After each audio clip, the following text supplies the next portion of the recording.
He thought it would be an outdoor camp, but there is not a soul around, not even a village, and it is more like a solo overnight camp or survival in the wild. He worries and asks if everything will be okay, explaining that he has crafting equipment. He ponders the need to get food, remembering how he survived in the wild forest of another world, while she and the dog watch him from behind. Himuro Sujiro says he was just a working man who had recently moved to Tokyo. He returns home late in the evening after work and reflects on his fatigue, age, and the need to frequently change jobs. He stands on a crosswalk and reflects that due to fatigue or stupidity, he did not notice the truck that hit him. As consciousness leaves the world, he hears a female voice that calms him down and explains that his life was cut short due to a collision with a truck.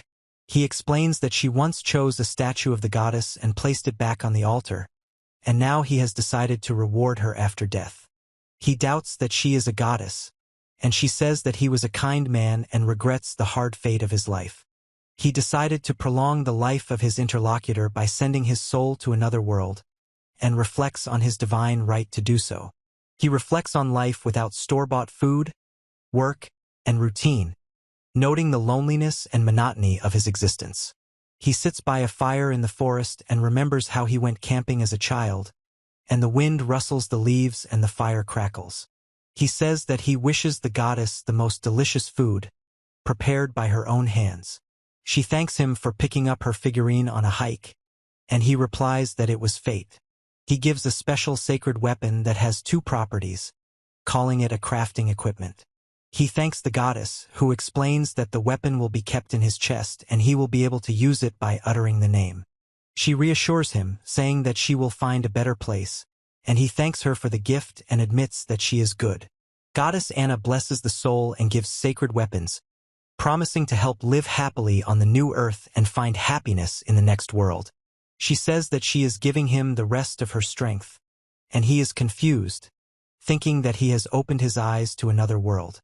He says he feels tired and tense, but his healthy body and sacred weapon make him happy and strong. He casts craft equipment and causes a bright glow to appear from his hand. He shows what something looks like by holding it in his hand. He explains that he can freely summon and remove the weapon, which disappears from his hands when he calls it again, and notes that it fits comfortably in his hands. He stands alone in the forest and ponders another problem, admitting that he didn't want this and that there is no civilization nearby. He says he loves to go on solo hikes and has minimal equipment for this: clothes, a knife, and a check. He looks at a special tool and thinks about its capabilities, trying to figure out what he can do with it. He decided it was time to try out the crafting gear, holding it in his hands and preparing for the test. She explains that the weapon has two properties, one of which allows the knife to be shaped into any tool, and he is surprised. He shows the axe in surprise and says that it really works. He decided to try chopping down a tree with an axe in a deserted forest. He warns not to throw the axe directly into the tree, after which a loud explosion occurs, causing him to be surprised.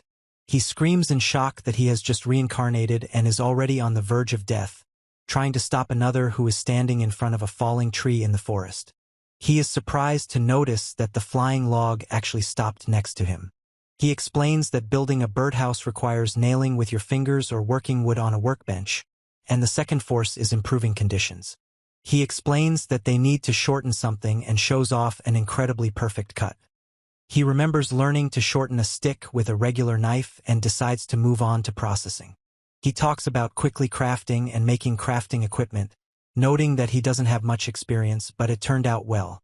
He happily shows off the finished walking stick and thinks about testing the improved working conditions by connecting the handle to the base. He explains that neither the bone nor the stick are damaged, and the physical consequences will not change his shape, adding that the enhancement can be reversed at any time. He admires the power of the knife and is confident that with it he can easily survive in this place. He ponders the time of survival without water and decides to begin his research at a body of water. He reflects on his freedom and hope, remembering the nights spent in the woods and the difficulties of work, but believes that the path forward will lead to something good. He walks through the forest and thinks that he is hungry and it is time to find food for himself, continuing his exploration. He found a clean body of water and decided to find out where he could drink clean water, although he didn't want to drink yet. He decided to build a camp near the river to avoid freezing at night and noted that it was ideal for this. He explains how to build a structure using 3 sticks and a rope, securing the top after choosing a location. He explains how, using craft equipment, he built a frame without rope and covered it with thick leaves to protect it from rain and wind. He explains that the ground quickly absorbs heat, so he advises not to sleep on it, but to place thick branches inside and leaves on top for softness and heat retention. He sits by the finished tent and thinks that the craft equipment is very useful. He says he built the tent in an hour, but working with branches and torn fabric will take longer, and it's important to stay healthy. He noticed an unusual hare with horns and was surprised, saying the word, hare. He noticed a medium-sized animal and decided that it was not dangerous. He breaks the spear with effort, shouting about crafting equipment, and then explains that he can now use the improved conditions to pull out the horn. He explains that he lives in a village and should not underestimate wild animals, noting that his body moves quickly and is coordinated with his thoughts. He thanks the goddess for the food and confesses his fear of not surviving in another world, and the goddess reacts to his words with surprise. The image shows a rabbit with a horn looking forward with a surprised expression and a gleam in its eyes. He laughs and says that whining won't stop her, but she screams in fear while they are in the forest under the sun. He sits on the rocks by the water and asks if anyone had poison glands. He has freshened up the hare's carcass and is washing it in water, noting the strange shape of the monster's heart and the normal hare's entrails. He heard the sound and was surprised, asking if the smell of blood attracted wild animals. He offers the dog food and she happily rushes towards it to eat it. He asked in surprise about the bow. He wonders if Liz ate the bones too, and Liz confirms this by licking the bowl. She stands with a bow, looking displeased, and he says in surprise, "Elf." He asked him if he had seen the little girl with the bow and realized that she was his owner. She asks in horror if he shared someone, and he replies that it was not him. She sighed with relief, and he explained that what was shown were the entrails of another animal, and pointed out that the dog had run off in the other direction. He apologizes and says he misunderstood, then says he ran after someone. He wished them luck, and in the small circle Tango said that he was going to catch. He is surprised to think that this is the first time he sees real elves, and she thanks him with a smile. He explains that to survive in the wild you need food, water, blood, clothing, and fire, and that making a fire requires certain conditions.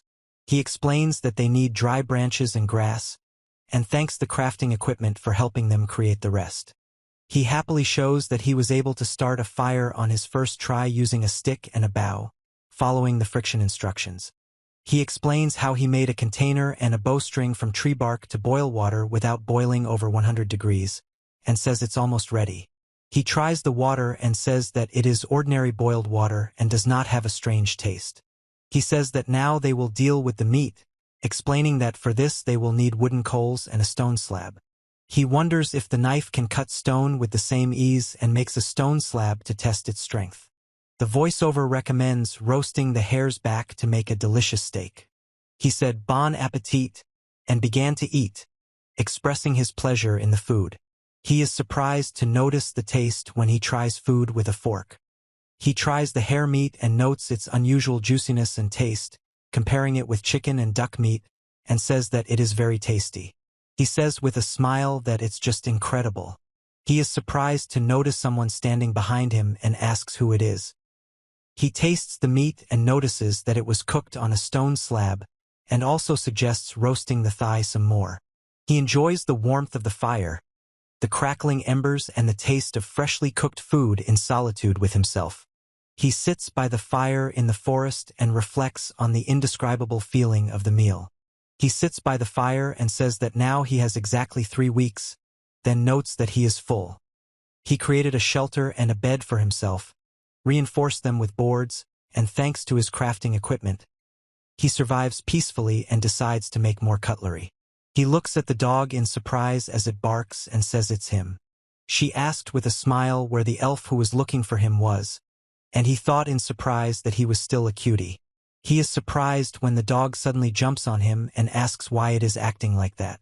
A man with a staff warns that an enemy is near, while his dog growls warily and prepares to attack. She fires a magical projectile at a beast-like enemy, who tries to dodge the attack.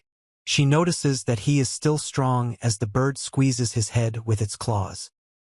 He waves his hand to stop the growling beast, and she watches from afar with a weapon. He notices that everything is flying towards him and decides to hit the eagle with a hammer to stop it in the air, as he did with the hare. She is surprised that he is a man and the god of war on earth, explaining that the bird attacked her while she was bathing, and he replies that the main thing is that no one was hurt. The elf thanks him, and he asks to cover himself while the other explains that a normal person couldn't defeat a griffin with one blow. The woman says that she has 2 daggers left and she will repay him for his help in double amount, and he thanks her for the warm night and came to return the puppy. Sujiro complimented her appearance, and she apologized for the delay with clothes, after which the girl accused him of flattery and asked if he was a womanizer. She explained that all the things had been broken in the battle with the bird, and he replied that only clothes and a couple of things had survived, and offered to take them to a nearby village. He explains that he has been living alone for about 10 years, and there are no settlements nearby. But she denies it and says that he shouldn't have asked about the village. She explains that she chose to live here of her own free will. The narrator explains that the ancestor of the elves blessed the forest and called it sacred, but his descendants did not settle there. She tells him that the forest has been untouched for 1,000 years, where rare creatures and trees live, and he is surprised and asks how this is possible. She holds her sword with determination, pointing it at the tree, and he watches her with surprise.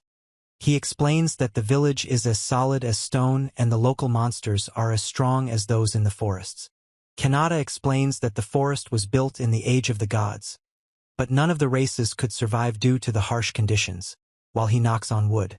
She says she'll dry the wound, and he explains that it's his weapon, not his physical strength, while the dog licks her face.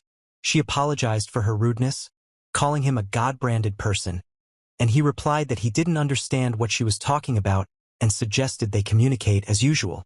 She offers him salt from her hiding place, and he insists that she must repay for it.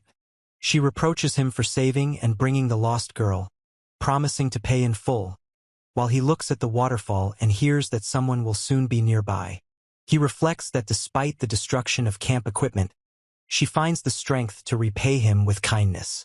He thoughtfully agrees that one must repay good with good, confirming his words. He decided to thank her by cooking food. He lists the types of greens he collected and explains how to wash them in cold and then hot water before eating. He carefully sniffs and tastes the plant, noting that the test is very long, and says that he already carried out the necessary tests yesterday. He checks the body and decides it's safe to eat, and a distant voice apologizes for the wait. She was surprised to see him cooking a rabbit, and he thanked her for the salt she had given him as a token of appreciation for saving him. He explains that he can only use magic and daggers, and she says that he hasn't paid for the rescue yet, but it's a small thing. He doubts he can feed the baby, and she says there is no village nearby and there is nothing to trade with them. Sujiro apologizes for his strange behavior, and the other man says he is making broth and asks if she wants to boil rabbit. He explains how to make rabbit broth, and she listens with interest and clarifies the details of the process of cooking and filtering the soup. She was surprised and asked what it was, and he thought that no one in this world makes broth. She excitedly asks if they can eat together, and he shyly offers to try it, warning that he might not like it. He asks how she cooked the rabbit, and she enthusiastically explains that it is a gourmet dish, usually served to aristocrats. He thinks the food is reminiscent of English cuisine, and she suggests skinning the fish and frying it over a fire, giving the bones to Kinna the dog. He explained that he couldn't eat plain food, and she offered to go play with the pet while the food was cooking, and ran ahead. He is surprised by the appearance of the prepared dishes. Rabbit soup with parsley and grilled rabbit fillet with green mustard sauce. She said in surprise that it was the first time she had seen such crystal-clear soup. She enthusiastically says that she hasn't eaten such delicious food in a long time, and he notes the excellent balance of salt and meat, comparing rabbits to popular game in Japan. He explains why he named her Matsuke's, and she asks if she can have griffin meat, but he warns that it is very smelly. He repeats magic stones in surprise, and she ponders that she could pick up claws and magic stones from him. She explains that the magic stone inside the beast's body gives it strength, and they are usually collected as a valuable material, but this time the stone seems especially important to her. She said that she had already collected the magic stone, or rather what was left of it after the blow, and he advised her to aim for the head next time. She warns that not all monsters will die from a headshot and asks if it's okay to feed the leftovers to Matsuke's, and he doubts he'll eat them. He explains that the griffin's claws have disinfectant properties and recalls the sound of Matsuke's eating the rabbit's heart. He explains to her the beneficial properties of the claws, and she suggests dividing them equally, believing that everyone will be able to take care of themselves with their help. He notices that the baby is already having fun, and she agrees with a smile to do so. He said that his camp was destroyed and asked Sujiro to allow him to build a camp next to hers if she didn't mind. He admits that he can't refuse, and she says that Matsuke's will be lonely without him, and he agrees that he will miss her too. He says that she will be better off with him than without him, and she reminds him that he came from another world and does not know everything yet, and asks if he will help. She says with a smile that they will be surprised together. He laughs and asks what it means as she stands proudly under the light. He remembers being shocked when he met the elf by the river, and she was surprised by this meeting. She was scared, thinking that there was a person here, and the other two laughed together, surprised. He was sitting with the dog in his arms, and she leaned towards him and said that she hadn't laughed for a long time. She smiles and says that it will be much more fun this way, answering the interlocutor's question. He is afraid of the future and fears something terrible, and she admits that subconsciously she wants her luck to stop. She expressed her joy at being Sujiro's neighbor, and he admitted that he relied on her and intended to take the first step towards the future. The boy and girl hopefully ask Matsuke's to help them, expressing faith in his support. She promises with a smile to show all the secrets of the forest. It is said that Mischief's shelter was destroyed after the monsters attacked, and he has no feelings for his shelter. They decided to build a normal house he would go to inspect the area for monsters, and she ordered to cut down trees with normal crowns. He thanks them for the magic amulet and promises to find them a good home in return for their help. She doubts the size of the fee, and he reminds her that she herself called the relic divine and worthy of payment. He said they were starting, and she smiled and offered to let him know if he needed help. He explains that you first need to dig up the ground with a shovel, then bury it again and level it. He explains how to cut wood correctly, making a wedge-shaped recess, and says that now he will deal with the materials. He warns not to overdo it, lest the tree fall into an unknown place, and expresses doubt by saying, "Huh!" He tries to lift a heavy object and realizes that he had to try several times to figure out how to do it correctly.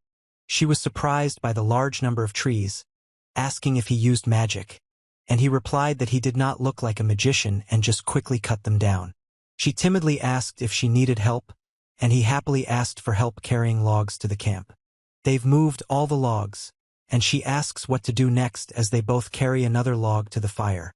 He explains that they will first build the frame of the house from logs, then saw them in half for the walls and says that cutting is difficult, but he succeeds. She laughs and says that trees fly, and he thinks it looks like a bug in the game and finds it funny. He explains that he has used his skills to strengthen a house built from tree bark and cuttings, and now he needs to make a roof and ceiling. He offers to help with the lighting. She is surprised by the light and asks to teach, and he explains that he does not feel mana in her and she cannot use magic.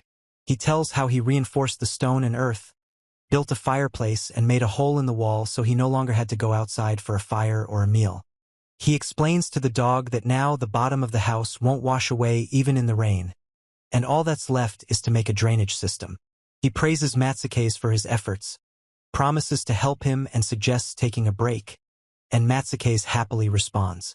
She reported that the soil was fertile enough to grow vegetables, and he noted that now he wouldn't have to go and pick them by hand. He looks up, hearing the splash of water, and remains silent, lost in thought. He says he can only collect materials, and she is glad that he can do more. The other man thinks this is unfair, and the girl thanks him for helping with the lighting. Sojiro thinks about light and making things with his hands, and she says that she feels good, perhaps because she is with him. She turns to Sojiro, trying to say something, and he listens to her with excitement. She says with delight that it is the first time she has seen a wooden scoop, and he corrects her that it is a shovel. He explains that it's a scoop, not a shovel, and says that regional differences can cause objects to be called by different names, leaving her shocked and confused. He explains how he mixes clay, dry grass, sand and water to make a mortar to coat the walls and get rid of drafts. He announced that they were done for the day and would hang a sheet of bark instead of a door, and she joyfully exclaimed, "Hooray!" He explained that she had every right to live there, since she had helped, and she asked with surprise and joy if she could really stay. She called him a vulgarian, and he explained that he had made a temporary bed out of grass and bark, promising to make a more suitable one tomorrow. She asks Sojiro if he's awake, and he invites her in, and then they joke about how a man who watches his bed spends a lot of time in brothels. She asked what else he was doing. He replied that he was almost finished and would go to bed soon, and she explained that she wanted to turn off the light, thinking that he had forgotten. He explained that he simply felt it was his duty to do so, smiling and extending his hand with the object. She asked in surprise if this was the goddess Sojiro had met, and he replied that she was beautiful. He admitted that he hadn't seen her face or figure, and she said that he had improvised beautifully and that she was sure that she would have liked it too. She asked if he knew her name, and he replied that he had heard that her name was Anna, the mother goddess of the divine ancestors, but she did not confirm this. The elf suggests finding an older elf who might know the answer, but he remains silent, holding a sandwich in his hands. He reflects on the fact that she spent her last energy on him and doubts whether it was the right decision. He asked why it was a strong goddess, and she replied that she was strong after all. He listens thoughtfully as she says that instead of ambition, destiny, and glory, she chose his kindness. She said that even when she disappeared, she did not give up her views and was always like that. He reflects on the words of the goddess, who called herself strong and kind and wished him to live a happy life. Sojiro says that he has a good hobby and she liked him, and he agrees and asks if she thinks so. He announced that he was finished. She praised him. He thanked her for her company and said he was going to bed, and she promised to dim the light so that it would disappear. Sojiro and she thank each other for the time spent together and say goodnight. He thanks the goddess for the food and says that he would like to eat delicious food in a comfortable environment. He thanked the goddess, promising to gradually settle in from tomorrow. The next morning he asked in surprise what she had said while looking at the trees.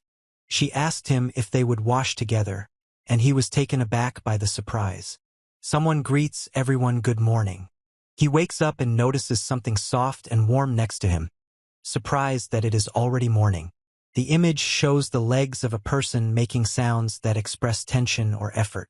He thinks he has nothing to worry about, but she says she trusts him and that's why she invited him along, after which she calmly bathes. He thought the improved vision was a great thing, and she said she felt better. She says it's his turn now, and he agrees, smiling and getting ready for action. He is surprised when she says that she dried her body with it and lent him her towel since she doesn't have another one. She rejoices at the convenience of magic, and he is surprised, and she explains that with its help you can quickly dry your hair and clothes. He suggests doing the laundry after the bath, thinks about how he will dry his shirt, and is grateful for the coolness of the water as he stands on the shore. They are sitting on logs in the forest, discussing that they managed to wash themselves, and on the table lies a char fried in a stone pan, their breakfast. She asked about his plans for the day, and he replied that he wanted to make the place comfortable by cutting down trees and making furniture. He says he'll start with the table and chairs, and she happily offers to teach Matsuke's how to hunt and asks him to rely on her. He explains that it is too low here and Matsuke's is constantly trying to steal food, forbidding him to do so. He considers that they first need to decide on the type of table and decides that they need a normal table. He explains that he will make 2 thin plates with a slit in the center, which will be the legs for a stable and portable table. He explains how to insert one board into another and top it with a third, then notes that the table is ready and looks good. He ponders the need for a large table, chairs and storage space, dreaming of paper and pen to take notes. He assembles a wooden chair, carefully fitting and sanding the parts. He happily announced that the kitchen table and chairs were ready, and someone called Sojiro to come and see it. She joyfully brought a silk moth, and he asked in horror what kind of monster it was, to which the creature replied that it was rudely called an animal spirit. He asks why they need an animal spirit and explains that it is a rare creature from fairy tale worlds, different from ordinary living beings. The elf said that she found a furry creature in the room, it wants to live there, and explained that she cannot talk to it, but understands its desires. He and she watch a flying creature with large eyes and wings approaching them. He watches in amazement as a creature with horns and large eyes summons a magic circle and releases glowing energy. He watches as a furry creature appears, while another asks Matsuke's to befriend him, causing him to become embarrassed. She asks Sojiro to name the creature, and he speaks to it affectionately, calling it Fluffy and admitting that he likes it. He suggested naming the creature Musubi after learning that its name was associated with the god of sericulture, and said that he could now do even more with the fabric. He reflects on the unexpected addition and his yet unnoticed terrible mistake. He stands in the center, surrounded by an elf and two fantastical creatures, and the title promises a new life with a new neighbor. He remembered that last time he made them a table and chairs, and now they can sit and eat in peace. Sojiro panics and shouts that he forgot to do something important, and the elf asks in surprise what happened to him.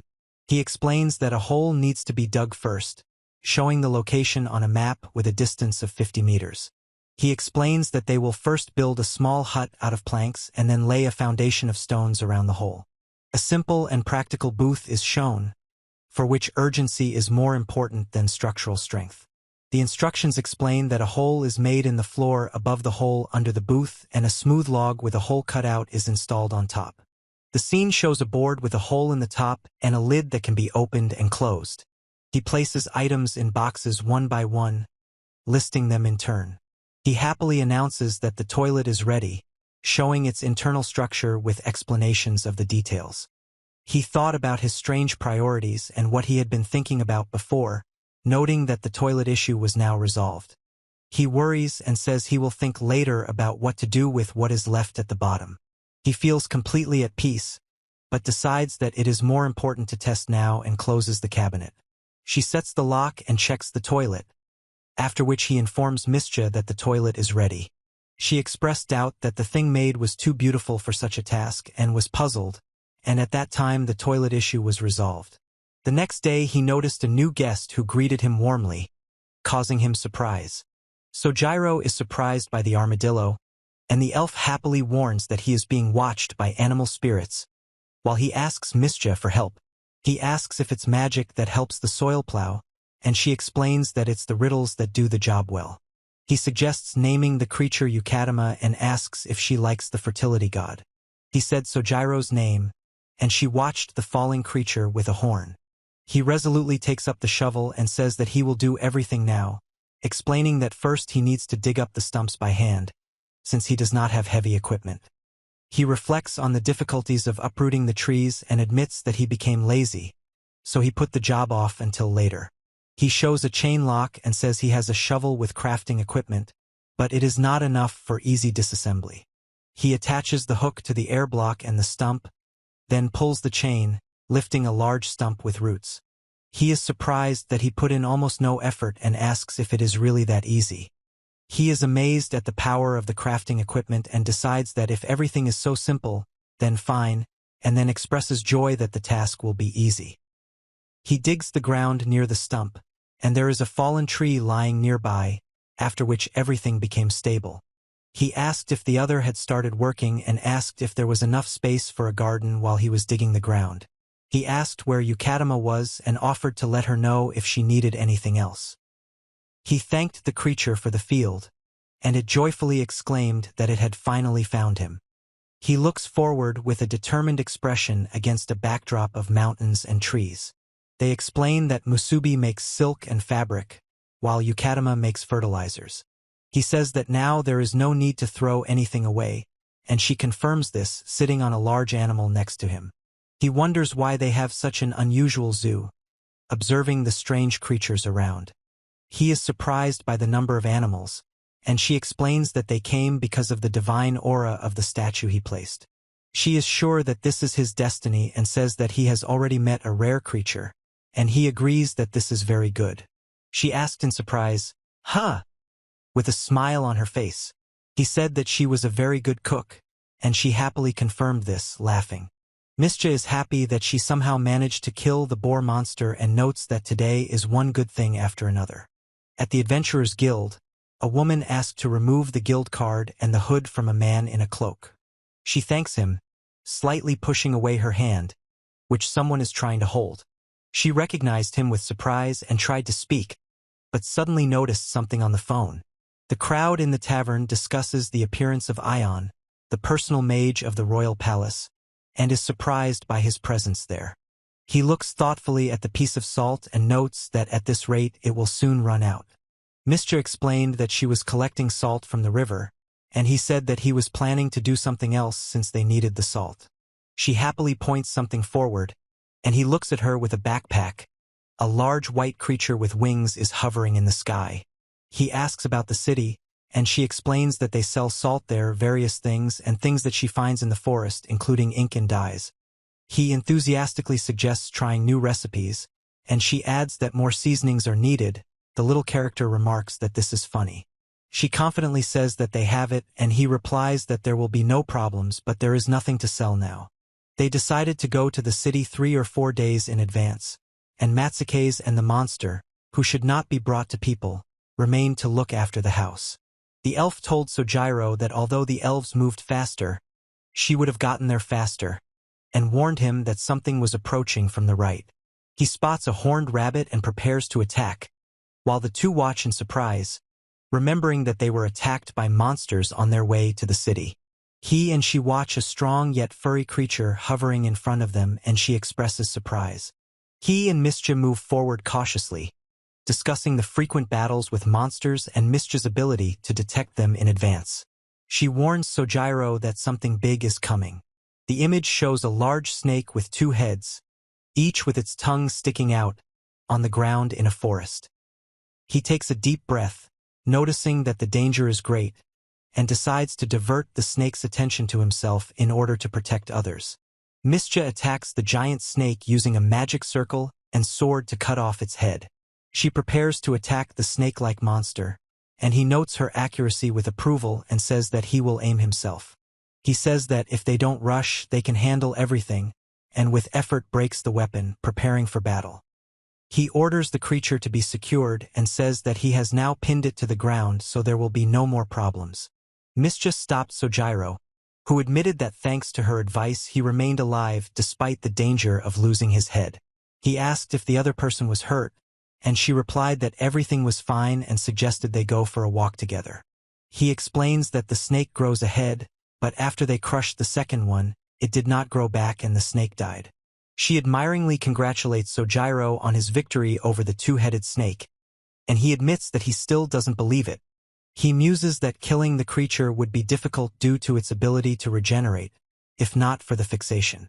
Musubi says that all the bags are ready, and he explains that the stone can be sold for a high price and suggests finding a couple more monsters along the way. He and she are relaxing in the woods by a fire. Then he notices a large bird-like monster approaching, and she raises her hand to stop it. He decided to make a simple bed for sleeping in the forest and noted that it would be a hammock. He explains how he will apply insect repellent to the rope to protect himself and sleep in the hammock without touching the cold ground and without taking up much space in his bag. He says that life has become easier since Musubi appeared, and someone offers Sojiro to fry some meat, but he asks to wait a minute. He thinks snake meat has a strange smell but is delicious, and she happily eats snake meat and herb soup for dinner. He says the forest is like a walk for her, and she explains that it is thanks to the goddess's blessing that he has become an experienced adventurer. He explains that the life of an adventurer is not for him while she listens and eats. She reports that they have almost reached the road and the city is only an hour away on the morning of the 3rd day. They walk through the forest and he notices that the atmosphere here has changed compared to a normal forest. He explains that there are few monsters here because of weak magic and people who exterminate them. He reflects on how local monsters are interfering with people's ability to conduct business, and how soldiers are recruited to clear the forest and wage fierce battles, and finds this similar to fantasy. He says that even small monsters can cause trouble, and she replies that destroying them will bring magic stones to people. She regretfully explains that you can't earn much on small things and an army for hunting, and he considers this a disaster. The elf pointed out the road to Sojiro, noting that it already looked like a path, and he answered her. The image shows the city of Braunwald, which is called the City of People. She greets him warmly at the castle, and he stands nearby and watches, while the guard at the gate replies good afternoon to her. The soldier is surprised that Lady Elf brought Sojiro with her, with whom she had been through a lot.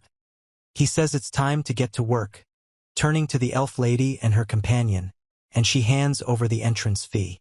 He is surprised by the knight's face, who looks at them with a smile, and then they walk together down the street. In the city of Braunwald, they say that he produces and sells goods obtained only in the sacred forest. She says the city is over 20 years old and is loved by locals, and he thinks it's a peaceful place. He remembers that the guard at the gate called him a scoundrel, and she says that she knows the local chief and he owes her something. The guard reports a new victim of the elf, and he decides not to dig the grave, recognizing her face, while she remembers how the child called her an abomination.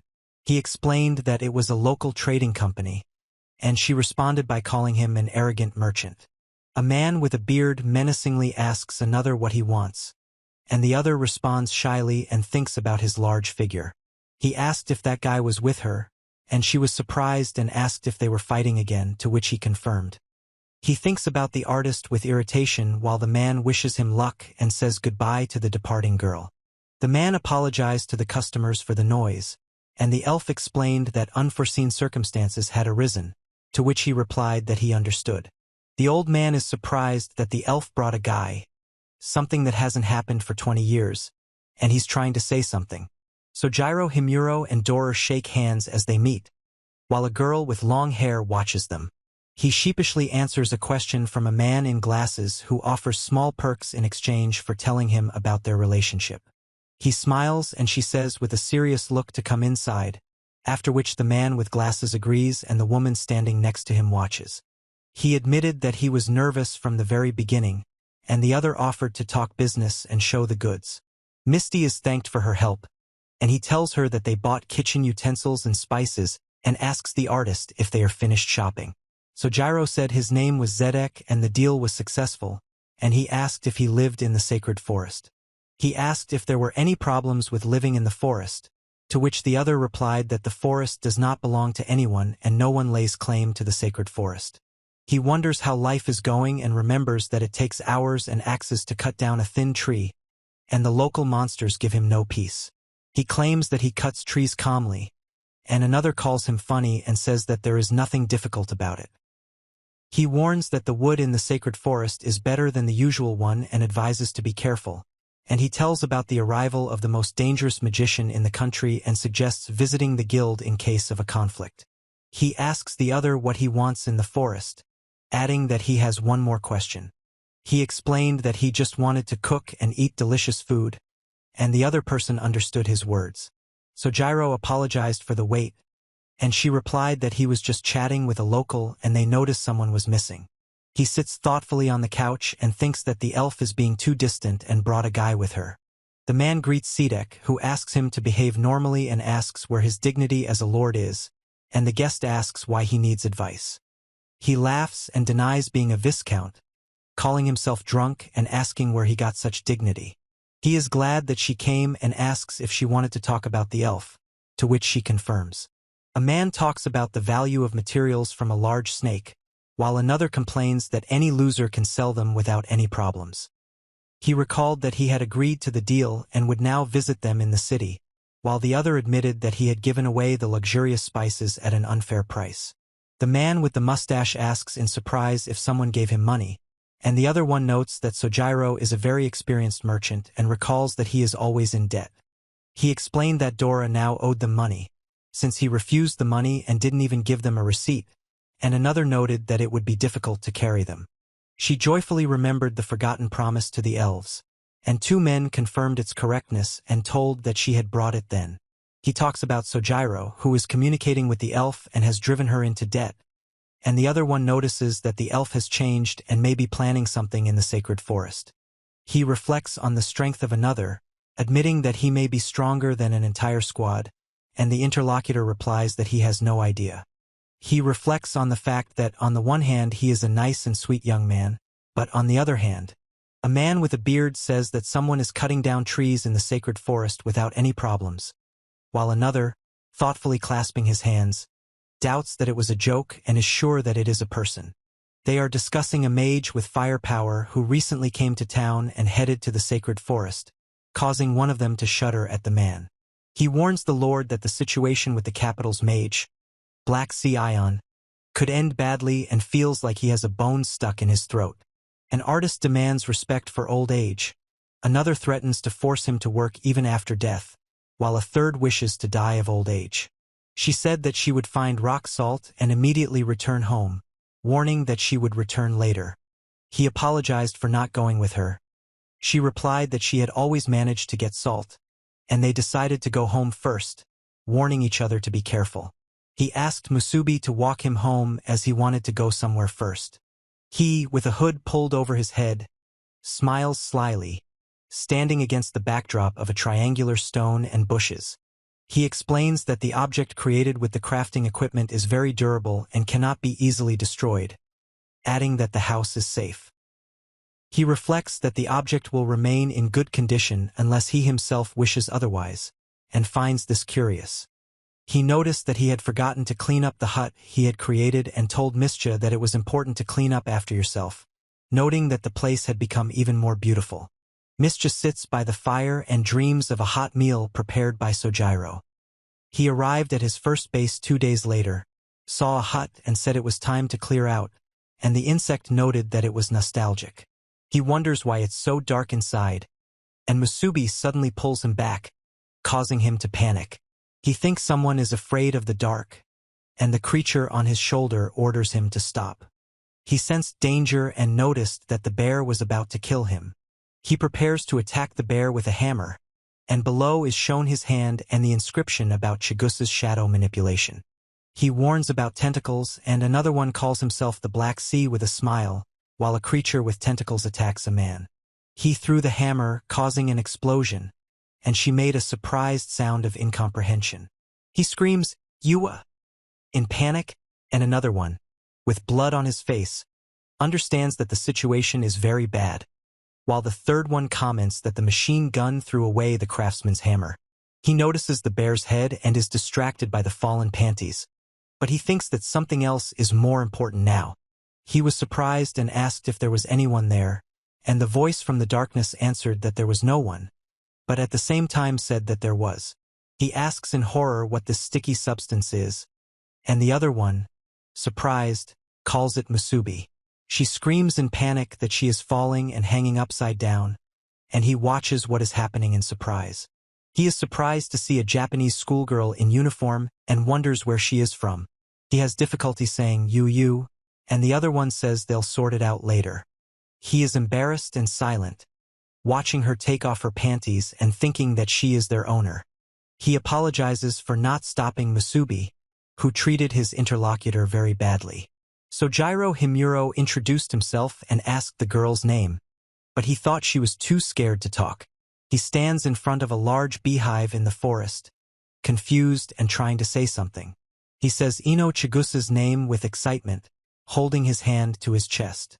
Ino asks to forgive her for her pathetic appearance, and he advises her to stop coming up with sophisticated ways of committing suicide, discussing different options. He asks in surprise if she actually said the word train, to which she confirms. She admitted that she was a Japanese high school student and asked to be called by her first name, but he expressed doubt that it would be appropriate to address her by anything other than her last name. He apologizes for laughing, promises not to bother him anymore and asks him to calm down, and the other one confirms that he is the same Japanese and time traveler as he is.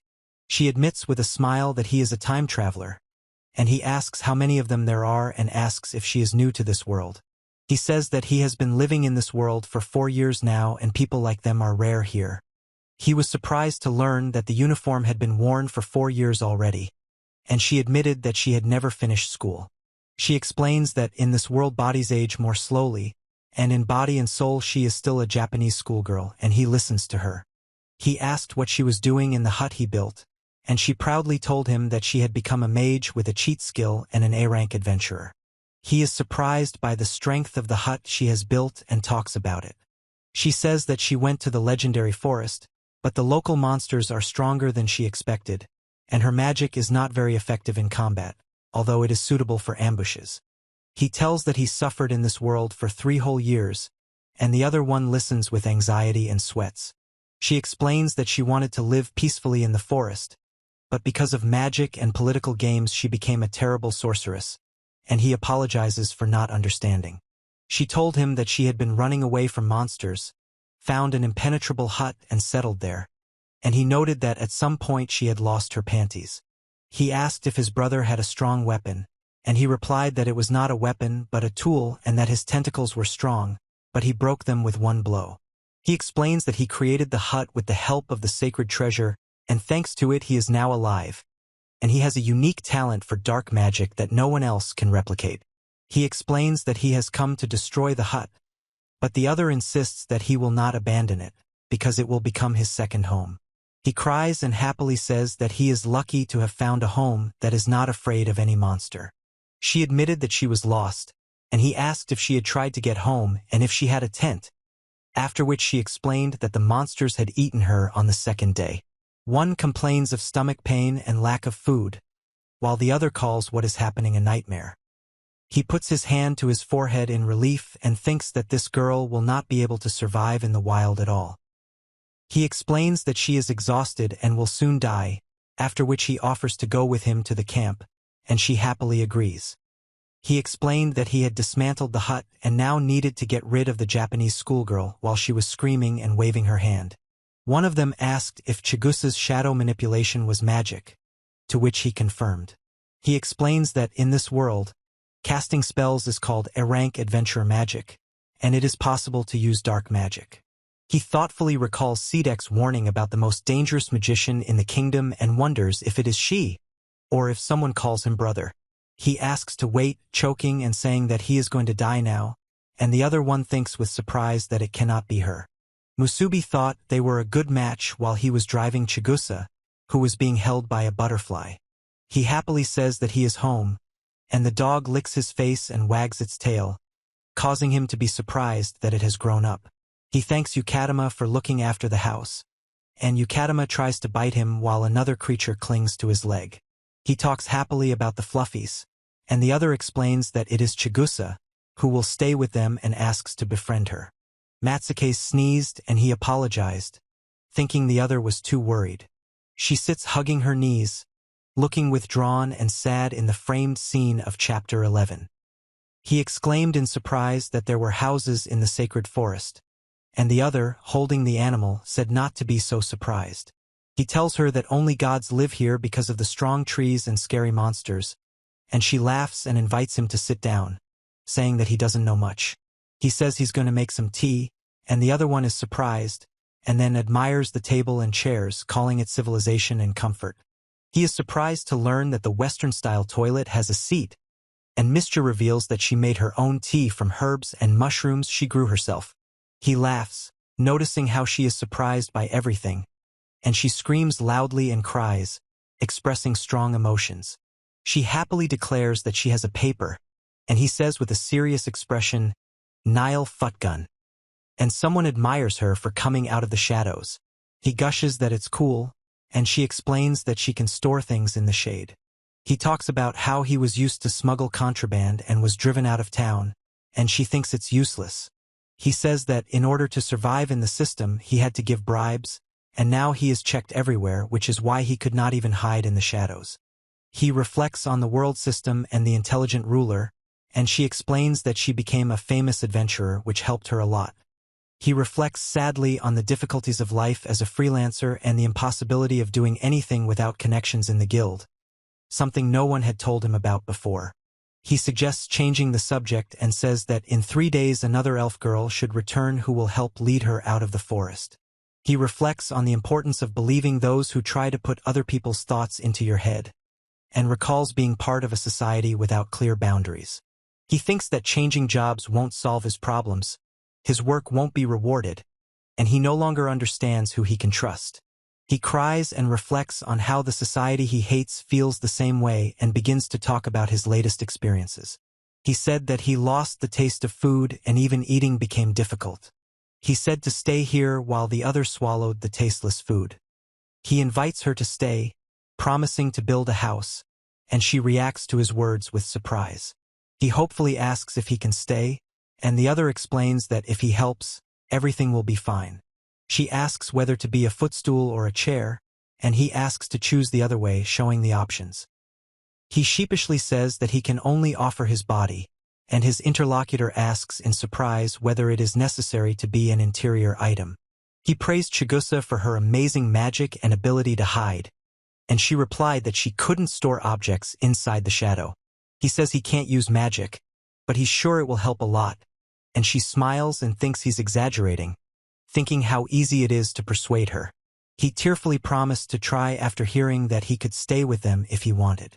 He says with a grin that now it is him and laughs, holding a cup of hot drink in his hands. He tells her that another elf lives here and advises her to get to know her, and she happily says that the shadow gently protects her from the scorching sun.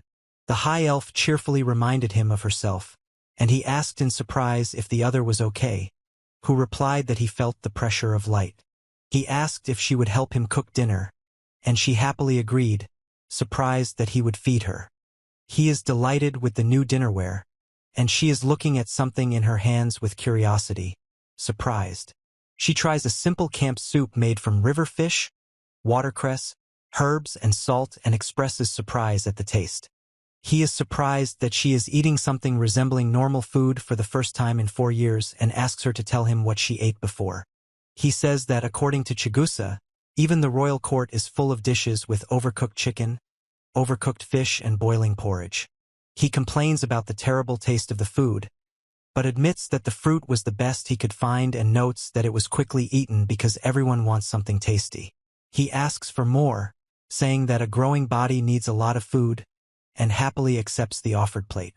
He eats hot food with chopsticks, gently blowing on a piece to cool it down. She enjoys tasting the food, and he smiles watching her reaction. He says that he won't be able to prepare anything else today and suggests setting up a tent. He sets up 2 poles and explains that for a Type A tent you need to stretch fabric over them and secure the corners. He explains that there are no beds yet, but he laid down some fabric for comfort, and she is happy that she definitely won't be cold and everything suits her. He explains that the cold comes from the ground, so it's important to have a base for insulation, and she's surprised by his words. He asked how she used to cope, and she replied that when she was younger she would wrap herself in mist, wrap herself in a blanket and sleep. He says that the area is protected from monsters and that one can sleep peacefully, and she agrees and wishes him good night. He looks in surprise at the girl who exclaims, "Brother," holding a small creature in her hands. He thanks her for the tent, the food, and everything in general, and she answers him, "Thank you very much," with a smile. He thanks her for telling him about the world, and she smiles shyly and reciprocates. He asks her to speak, and she shyly tries to explain something, afraid of angering him. He, holding the creature in his hands, asked her what her name was. She nervously apologizes and asks Sojiro's name, and he asks her to speak calmly and not to worry. She stumbled in her conversation, and he thought that natural selection was against her, and offered to bring water. He lies, covered with a blanket, thinking about the warmth and that today there is one more happy person. The image shows an empty yard with a tent, a shed, and a smoking chimney against a backdrop of forest. He remembers that he hasn't been woken up like that in a long time and greets Mischa, while the other man notices that she hasn't returned yet. She greets Sojiro good morning by calling him by name. He thinks his head is dirty and notices that he feels somehow lonely without Mischa. He first calmly rubs his neck, and then covers his face with his hands. Next to him stands a small creature with long ears. He screams loudly, surprised, and she apologizes from the tent and says that she will get up now, explaining why she slept for so long. She wakes up and opens the curtain with difficulty, making a faint sound. He greets Chigusa with a good morning, and she, wiping away tears, reacts with fear and screams. She greets Chigusa and apologizes for not having called her by her first name in a while, and he asks if she does gymnastics. He suggested doing exercises together in the morning, and she agreed, after which he noted that his sister does not do gymnastics. He suggested catching waves, and they began to warm up together, trying to imitate each other's movements. He says the bathroom is next on the agenda, and she, enjoying the water, asks if he has anything besides his school uniform and nightgown. She sheepishly admitted that she had recently received a nightgown from Musubi, and he had praised her for it. He thinks she's still not wearing panties and apologizes for not noticing earlier, asking if he can get some panties. He asks her not to say that, and she explains that she feels free and that everything is fine. He handed her something, telling her to take it. He thanks her for receiving a storm griffin claw, while another advises wrapping it in cloth and rubbing it instead of soap. He explains that the rocks are stacked to slow down the flow and suggests she wash herself there, to which she reacts with surprise. Musubi, tired and without bathing clothes, timidly asks for permission, and he doubts it, saying that adventurers don't usually do that. He thinks that she should definitely wash herself, since, judging by the smell, she hasn't washed for a long time and it's unknown how long she wandered through the forest. She enjoys bathing in a hot spring, and he thinks that he would rather wash himself for mischief's sake. He nervously denies it, and she says that he smells nice and asks her not to forget about the civilized nature of the space. She says thoughtfully that the forest is a place where people meet death. In the forest, he was surprised to see light shining through the trees and thought that this place seemed familiar to him. He reported that Chigusa had joined them and decided to build huts for the new inhabitants, explaining the need to level the land for construction. He reflects on his home, calling it something like a hut in which he lives. She offers to help, and he assures her that he can handle the physical work. He explains that he can use shadow magic and his vault to influence objects, demonstrating lifting furniture. He offers to create weightlessness to help and expresses his willingness to accept help with joy. Chigusa brings a log, and she counts out loud 1, and gets ready for action. He strips the bark from the log, cuts it into planks and places them in the shade so Chigusa can store them inside. He says that with crafting equipment the process took several hours, but the dark magic saved him time and effort. He admires the efficiency, and she enthusiastically agrees to continue. He happily says that he is almost finished and will soon build a hut. Out of breath and embarrassed, he agrees to take a break at the suggestion of his interlocutor. He realized that he had gotten too carried away and hadn't noticed how tired she was while she was relaxing with a drink and food. He explains that weightlessness doesn't change mass and points to a giant pumpkin to disprove the idea that it can lift anything. He explains that the mass will remain the same even if the weight is reduced to 0 by showing a pumpkin with a mass of 100 kilograms and the force of gravity. He asks to bring a board, and the other explains that holding something weightless is easy, but pushing is a completely different matter. He explains that throwing or pushing uses up her energy, and she agrees and throws the board, shouting, "And once!" He said that she was using up a lot of energy when she worked like that, and she responded with surprise.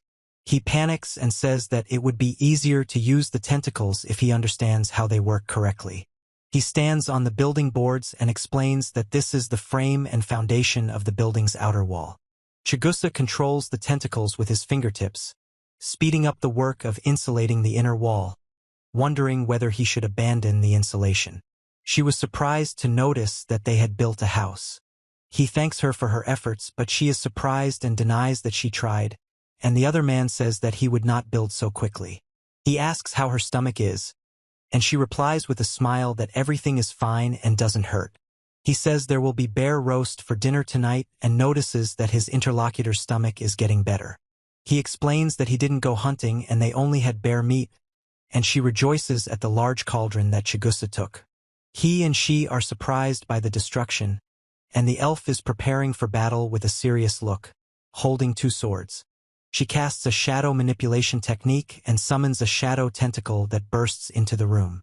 The image shows a girl with long hair and a boy with short hair standing with their backs to each other, wondering about their future relationship. She looks with concern at two large fish swimming next to her in the water. She screamed in fear when she saw the approaching fish and tried to jump away. He said she didn't catch the fish, and she admitted she couldn't hold it in her hands. She says that she wants to be useful and help, and he replies that if you don't like it, then you don't need to fish, reminding that he did this recently. He hesitates to fry the fish, and she nervously asks what to do next. She counts loudly and kicks something, and he panics and asks her to stop. She is surprised that you can't eat the fish whole, and he explains that you need to take out the entrails before eating it. She orders him to stop when a tentacle emerges from the water and he watches in shock. Mischa warns him to remove the magic. He is surprised, and she prepares for battle with a sword. Mischa accuses Sojiro of interacting with a dark magic user, and he tries to explain himself and says that there is a misunderstanding. He assures her that she is fine and not dangerous, although she remains silent, arms crossed. He is surprised when she suddenly moves closer to him, and then he nervously clenches his fists, preparing for further developments. He and she stare at each other. She starts to speak but stops at M. He cries while holding the slippery fish and calls it disgusting, and she apologizes, admitting that it is. He reminded her that he had asked her not to use magic, and she replied that the girl was not at all like the dark magicians she knew. She explains that to use dark magic one must believe in the god of chaos or hate the world, and he muses that Chigusa believes in something else. He explains the meaning of the word shonen, and she advises him not to rack his brains and says that it is a different culture. Sojiro greeted Mischa, who replied that she was already home.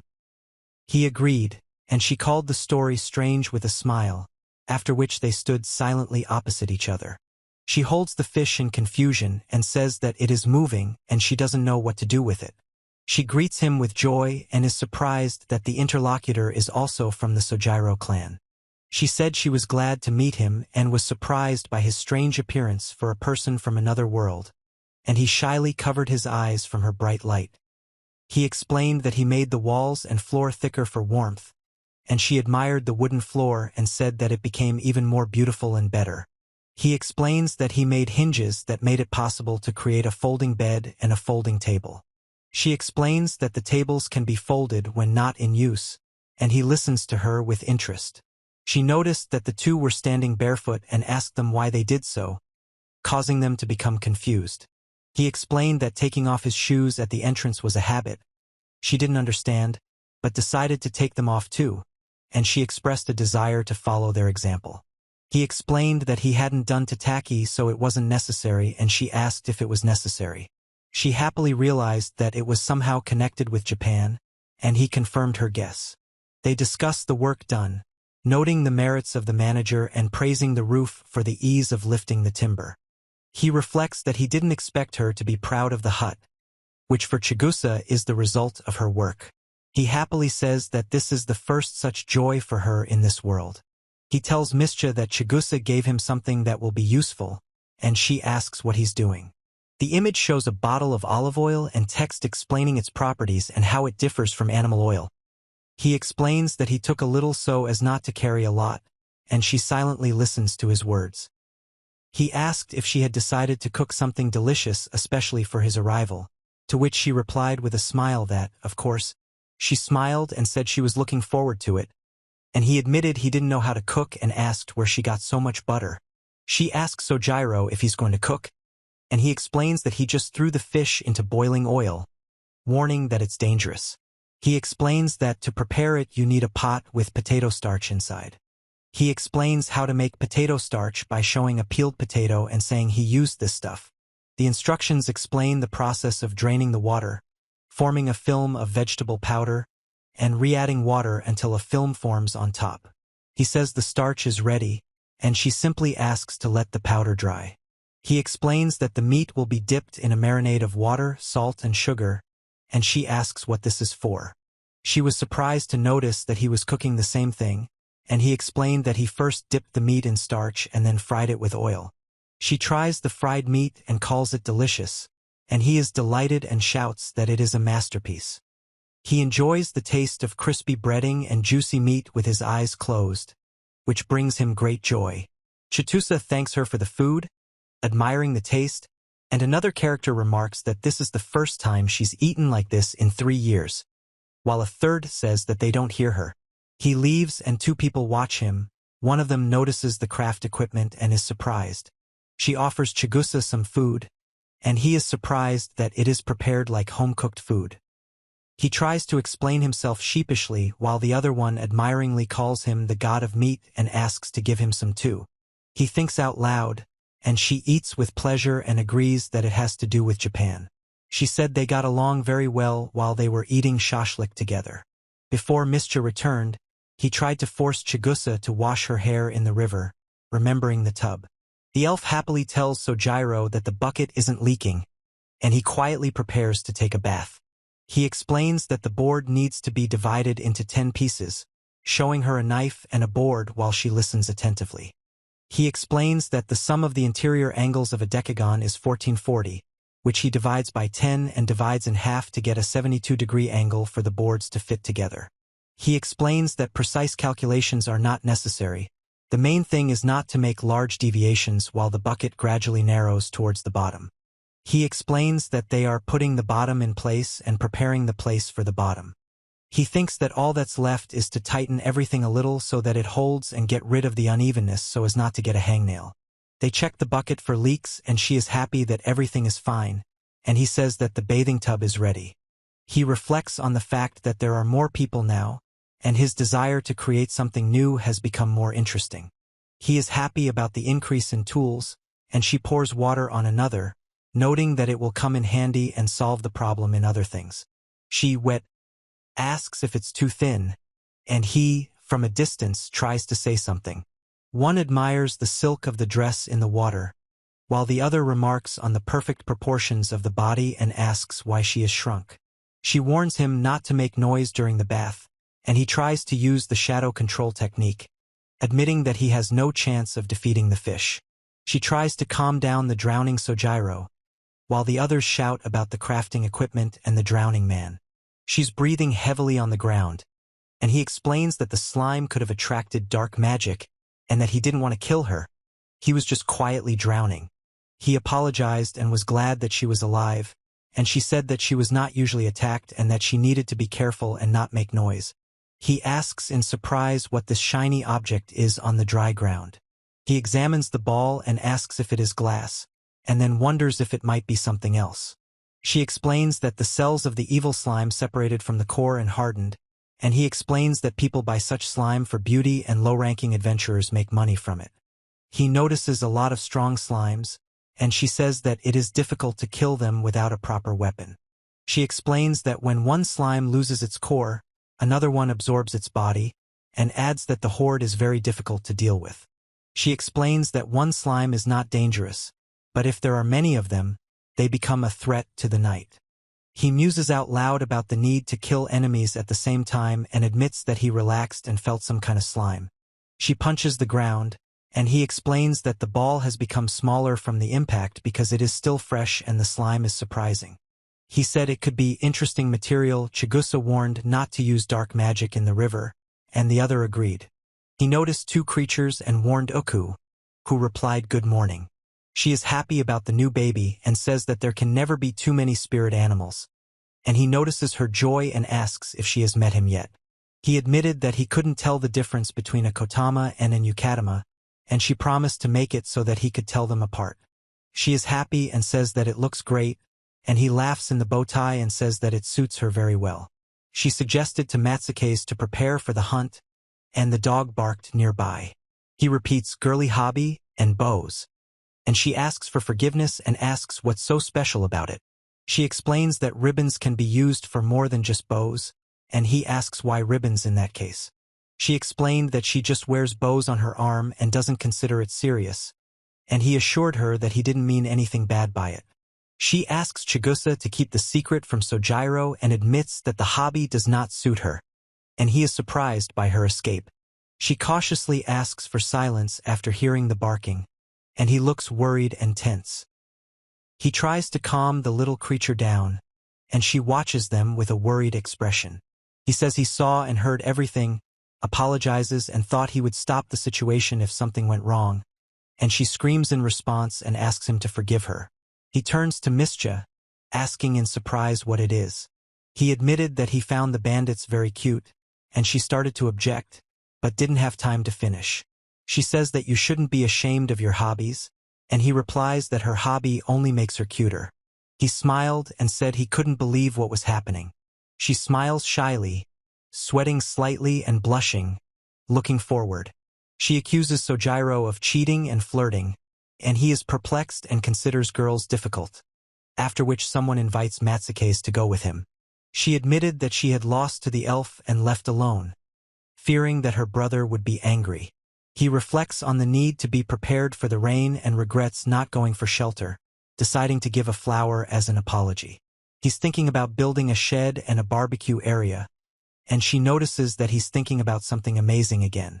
He asks for forgiveness and begs not to kick him out, and the other one replies that he is not angry and has nothing to apologize for, while the third one decides to leave the situation as is. He remembered that they had everything for Japanese concrete when they talked about shoes.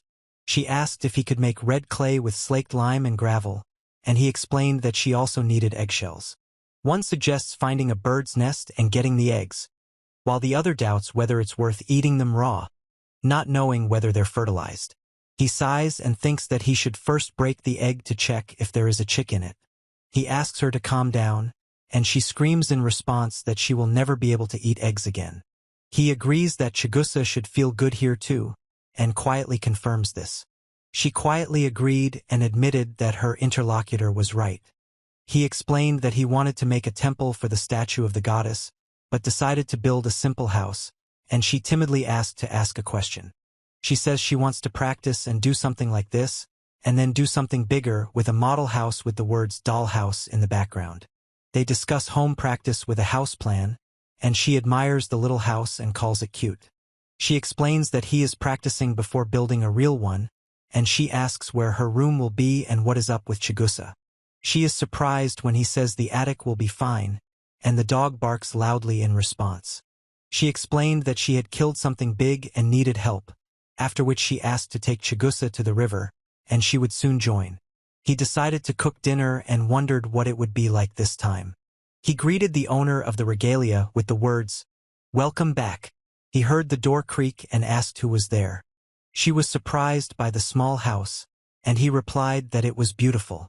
She addresses the fairy by saying her name with a question. The fairy said that there was not enough warmth in the fairy world, but she found a small house where there was enough. She said it was a great place for a fairy like her. He is surprised when the little fairy asks to live in the house and promises to help him as a talented assistant. Mischa is surprised and asks when was the last time fairies appeared in public. He asked if they knew each other, and she replied that beautiful fairies had not appeared for a long time and were hiding their wings, adding that he himself did not know this. She explains that it is better not to make enemies among the fairies, and he wonders why she communicates as if he were an acquaintance. He reasons that the fairy will not do anything bad and can help in the craft, and she is surprised by his words. He thanks the owner for allowing him to use the house, and she asks his name. Senelia introduced herself to her brother as a talented fairy, telling him her name, while he and the others watched her. Chigusa asked where to put the meat, after which the girl with wings sharply hit him, calling him little. The fairy declares that she will protect the house and destroy the threat, and he says with effort that there is no place for the relatives of darkness here. He convinces the other that Chigusa didn't want to offend him and could even call him cute, urging him not to be angry with her. He apologizes to the girl, explaining that he didn't mean to say anything offensive, while another one encourages her to look. She asks the owner if he has nightmares, to which he replies that he does not.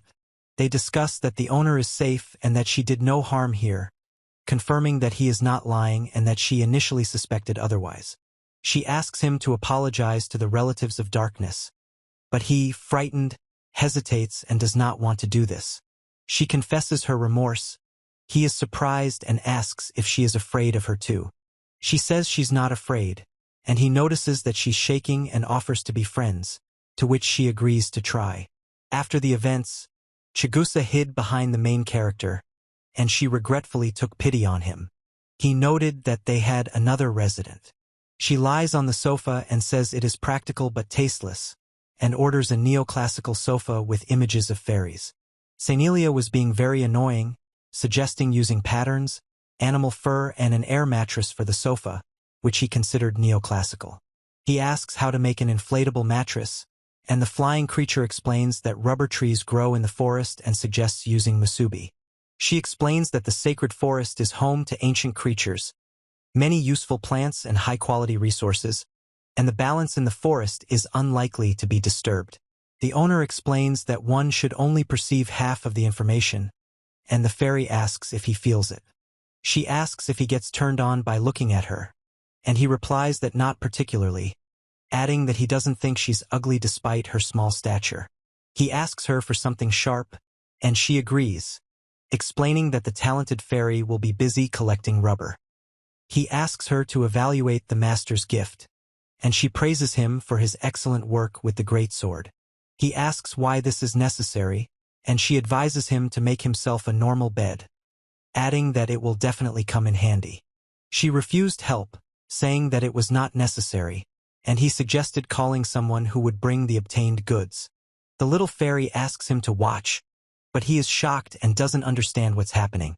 She flies in the air and claims to be strong, and he is surprised by her strength in her small body. The fairy lets go of the girl, who is deftly picked up by the guy, who is afraid of the fairy and complains about her blows. He says that yesterday a fairy interfered with him, and today he made a model of the temple and announces that the work is ready. He thanks her for the gift, and she responds thoughtfully, sitting on a large, furry creature with wings. She explains that flower pots are needed for decoration and says that a beautiful fairy can decorate everything with flowers, but more decorations are needed. He asked Musubi if she had an idea, to which she replied that she didn't know and noted that they were miniature. He noted that the decorative fabric should definitely be left as it gently descends onto the monument. She asked why he was praying to the goddess, to which he responded with surprise. He explains that he has no goal, but just wants to say thank you. The goddess angrily demands that he stop his requests for a drunken orgy, and he denies the fulfillment of his wishes, and she notes with displeasure that her requests were not fulfilled. He ponders the desires of the girl with long ears, and she says that the desires of a darkkin are easy to understand, and another character notes that she needs a quiet place and good food. He asks in surprise in what sense, and the other explains that people consider her a stranger, but he accepted her. She reflects on how her deepest desire is to be accepted and wonders if she simply moved into the forest for that purpose. He asks in surprise about the war, and the little fairy explains that she wants to stop the killings and protect endangered species. Influential people refused to cooperate with the elf, and she was left completely alone without any support. He says that there are people who let her into their territory, and she explains that this is a mark and a curse that cannot be gotten rid of. He thinks that if she doesn't want to use this place in the war, then it's better not to use it themselves either, and she agrees with this. He reflects on the high value of timber and the possibilities of using charcoal, which can even smelt iron. She says that only he from another world could understand the elf, and asks what he plans to do with the forest. He asked her what she planned to do with the forest, and she replied that she had no serious desires about it. He says with his eyes closed that he is not going to use the sacred forest and he doesn't even have such thoughts. He admitted that, in the past world, he was tired of doing things he didn't want to do. They are sitting at a table in nature, and he says that he just wants to eat delicious food, enjoy time and live this way because this is important to him. He reflects on how the craft allows him to use his mind, that it brings him joy and that he enjoys doing everything with his own hands, and that he keeps it in his heart. He clenched his fist and confirmed that everything was correct, looking closely at his hands. He doubts that his interests with Mischa will coincide, but at the same time he states that he will support her. He suggests being reasonable and cooperating since their goals overlap, and she asks if he will agree. The creature wonders if she understood correctly that she wants everyone to be happy.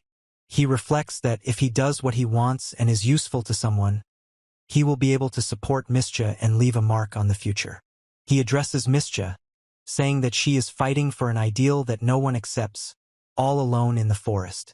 She turns to the owner and says that in their world there are few people with a heart like his, to which he is surprised and asks if this is true.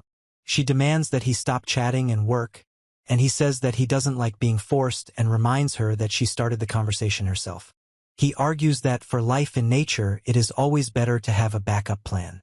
With the river as a backdrop, they say that it is usually advantageous to settle near water, but rain will make it dirty and dangerous.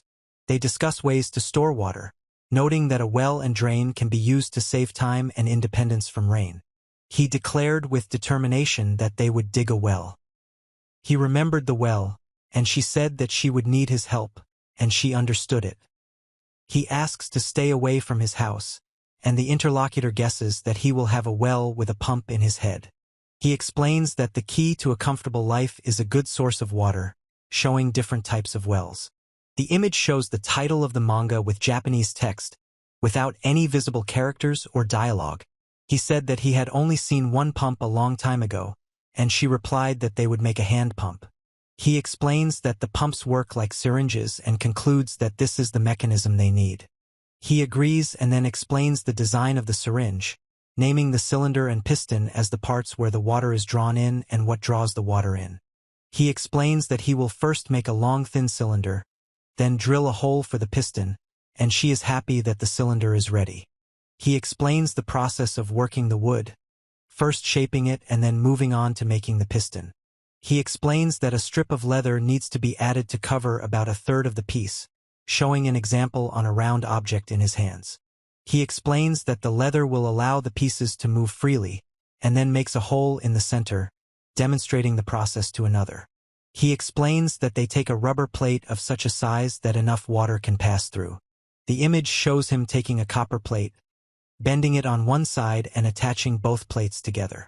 The image explains that the part shown with the hole under the copper plate is the cover and one of the main parts of the mechanism. He explains that the lid opens when the water comes down and closes when the water comes back up, and she listens and says, "That's how it is." He said the piston was ready and he was eagerly preparing for the next step. He explains that the entire mechanism is ready and shows how to attach the stick to the piston handle.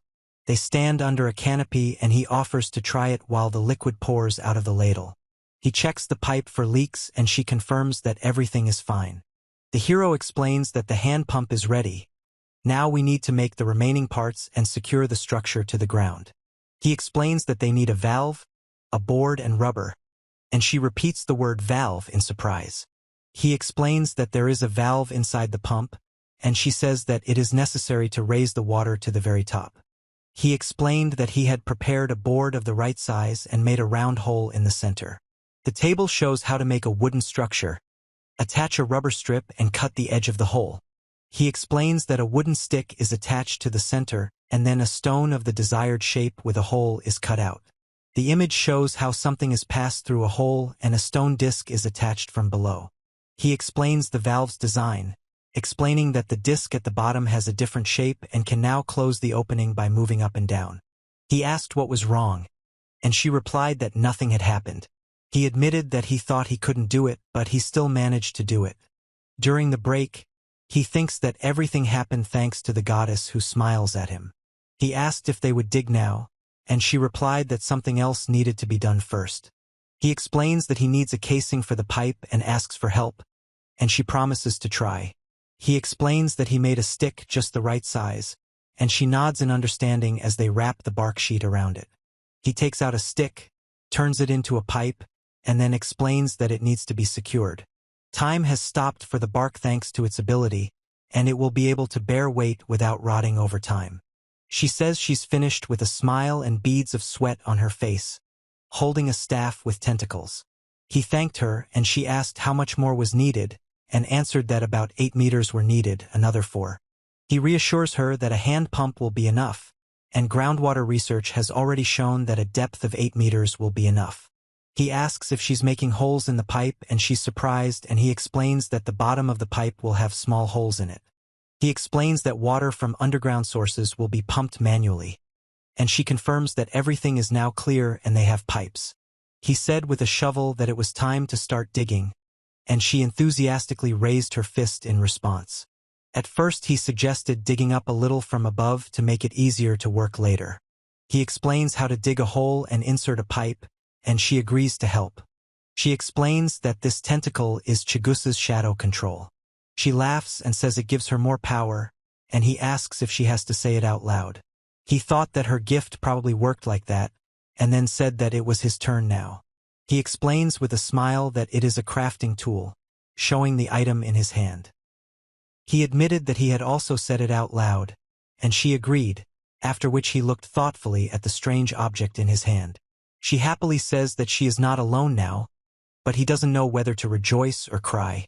He muses out loud that the sacred treasure responded and wonders if this is what Chigusa meant. He hits the pipe with a hammer, saying that it needs to be hammered in, adding that it is necessary in any case. He explains that now you need to insert the drill and turn it. The image explains that you need to periodically remove the drill to remove dirt and then repeat the process. Chigusa explains that her shadows create a vortex that consumes all unwanted land. He exclaims with delight when he sees something amazing in front of him. He thanks her for saving him, and she modestly says that getting rid of extra land with his equipment is boring, after which they decide to continue on their way. He explains that they need to add the next pipe, secure them with bark, and repeat the process as they work together. The image shows the sound of a knock on the door, but the characters are not visible. He says he heard water, and she notices a funny sound. They discuss a way to test for water by pouring out a glass and inserting a filtered probe into the ground. He suggests giving it a try, and she excitedly agrees while a hand pump is being installed nearby. The image shows the process of pouring water and pressing the lever to create a vacuum. They happily fill buckets with water, happy that they were able to get water.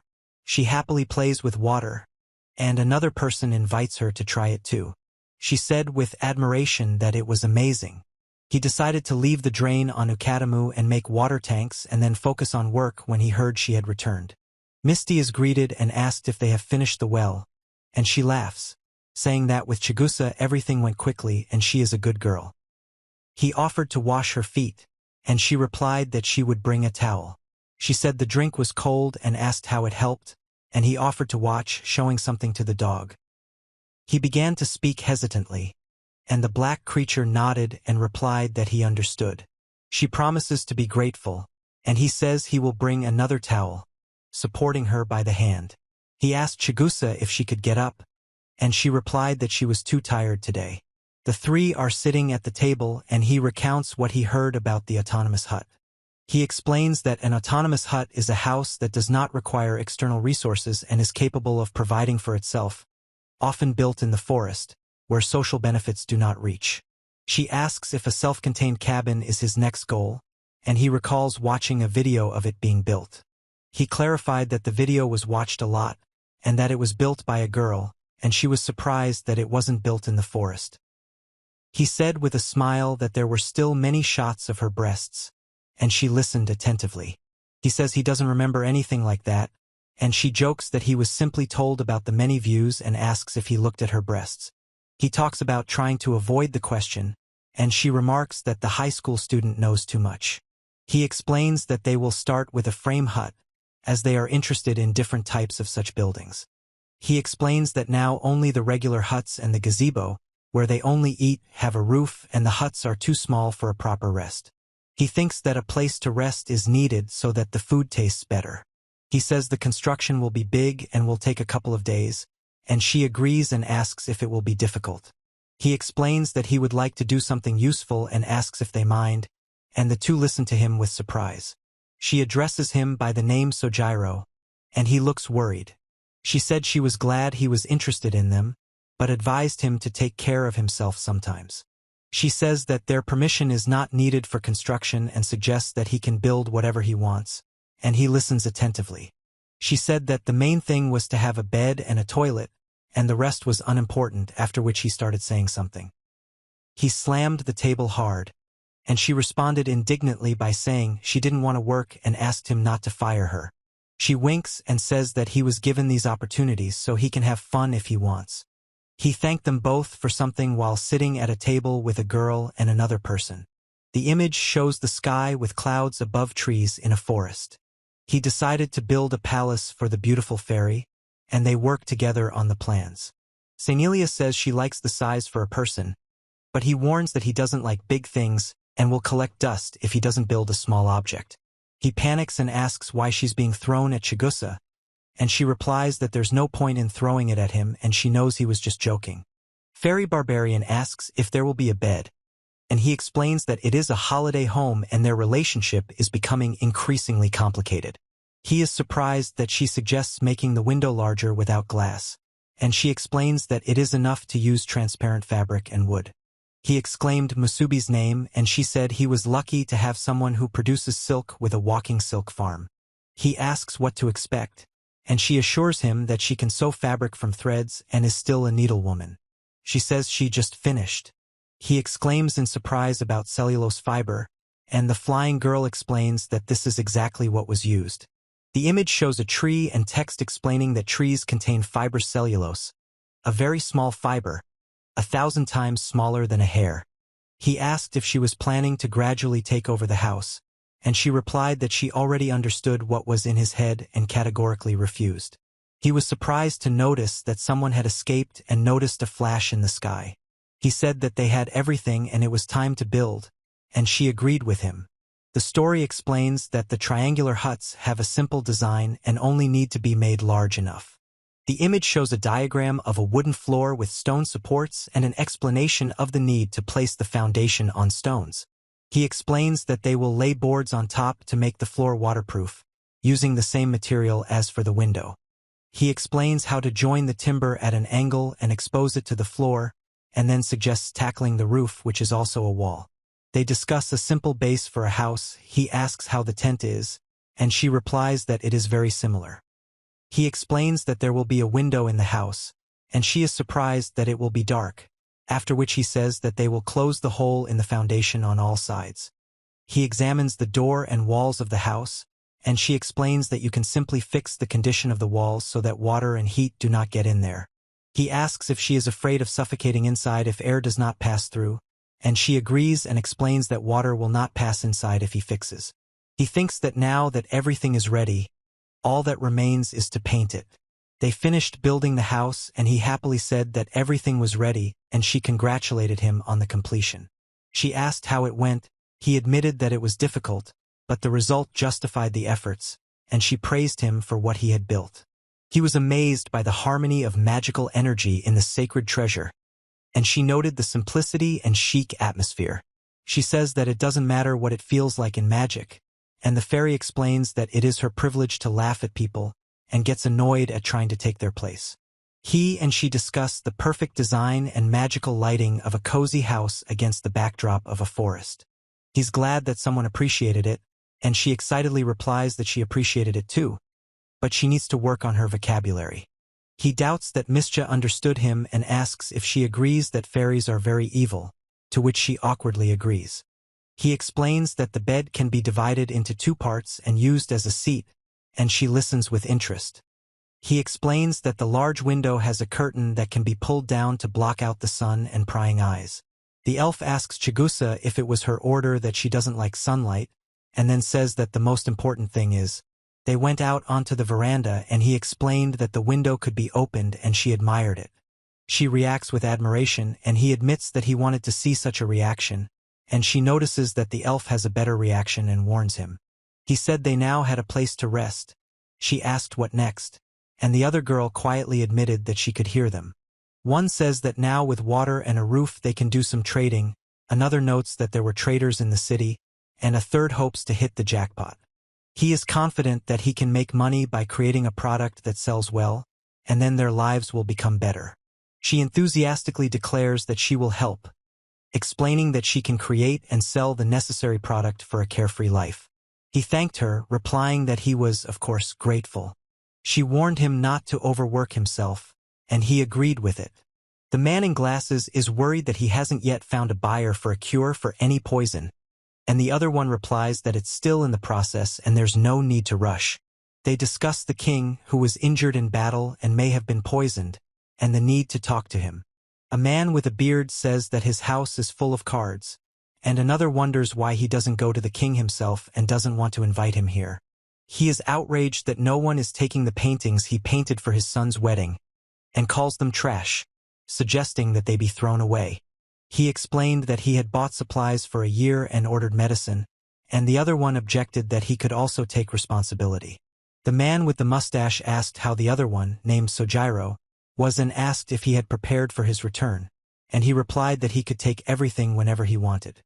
He asks if the other person is prepared for a change in the number of people and for the fact that someone might come earlier or later. The man reflects that if his paintings are sold, he will be in debt and decides to paint even more, while the old man with glasses expresses dissatisfaction. He thinks he needs to go into town while someone asks him to go to bed already. He asks in surprise if there is alcohol in the barrel, and the little girl confirms this, sitting on the barrel. She said that the beautiful fairy wanted to apologize to the dark girl. He thinks that it is her own fault that she confused the poor thing, but she says that she is more accustomed to people loving the fairy, and her reaction does not suit him. He says he will fix the relationship with her, and the others want to have a drinking party because alcohol loosens the tongue well. He asked where she got the bag from, and she replied that this beautiful fairy had wonderful connections, offering to see what was inside. He is surprised to notice something in a large bag and tries to figure out what is in there. He asks in shock if they understand what this white thing is and begins to realize its nature. He panics and asks her not to tell him, and she asks if he understands how valuable this thing is. He notices the rice in surprise, and the girl in glasses says that now they can have a banquet, and all she needs in return is a simple drinking session. He thanks her for the rice and she allows him to worship her. She asked in surprise if he had gone mad, and he enthusiastically promised to bow and asked what kind of statue he should build, wooden or stone. He is glad that Chigusa is happier than him, and she suggests that they just ask if they want him to do something else. She asked him to address her as before and asked if he could do a simple thing, to which he agreed. She says that a beautiful fairy will explain everything, and he sheepishly agrees, admitting that he doesn't understand. The fairy explains that rice is a small thing compared to their treasure and suggests that he not limit himself to the forest if he wants, and he listens attentively. The voice promises that all the riches of the world and a powerful kingdom will belong to them if they capture it. He said they didn't have to limit themselves to this forest, and she replied that they could achieve this with ease. He heard that he was called a blessed man who could change the whole world. She asks him who he will be, a ruler, a god, or disappear into oblivion, and he holds a hammer with a grin. He thinks out loud, doubting whether he can live with a clear conscience and be accepted by Mischa if he acts in a certain way. He admitted that the story was too grandiose and Rios would not be able to get it, and she replied that she preferred to feed this beautiful fairy deliciously.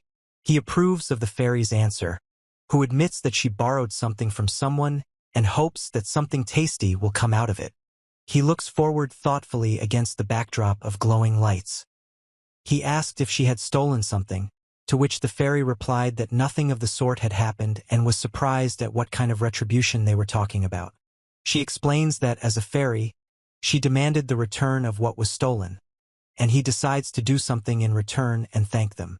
She said that it was so, and in another frame they added that in any case, they decided to have a banquet, and he explained that although it would be difficult, the creatures could take on human form.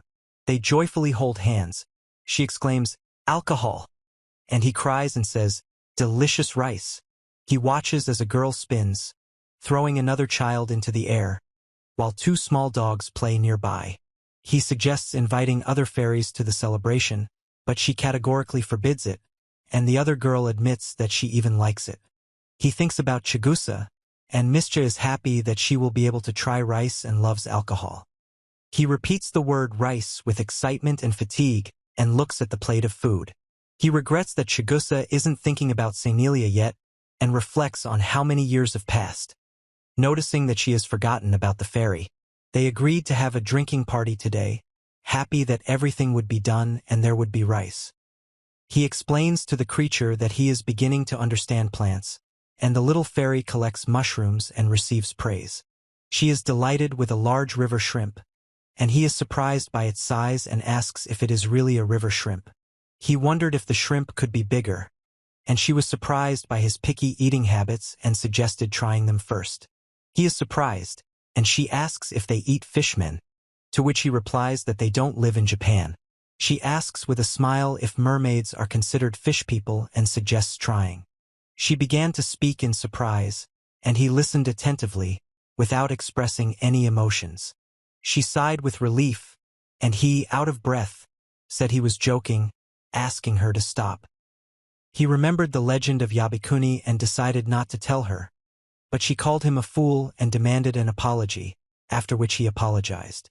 Misty made potato starch and laughed when she noticed it was very sticky, after which they decided to move on to the next task. Chigusa grinds wheat in a stone mill, turning it into flour. He works with a knife in the kitchen, concentrating on preparing food. He tastes the ingredients and thinks the shrimp tastes good even though it was just boiled in salt. He throws something and the dog looks at him attentively, waiting to catch it.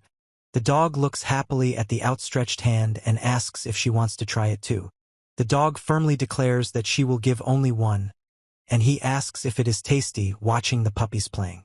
He holds out his hand, saying that the shrimp is coming, while a black animal with white markings walks nearby. He said he only asked for one. She asked if there was only one left and he confirmed it.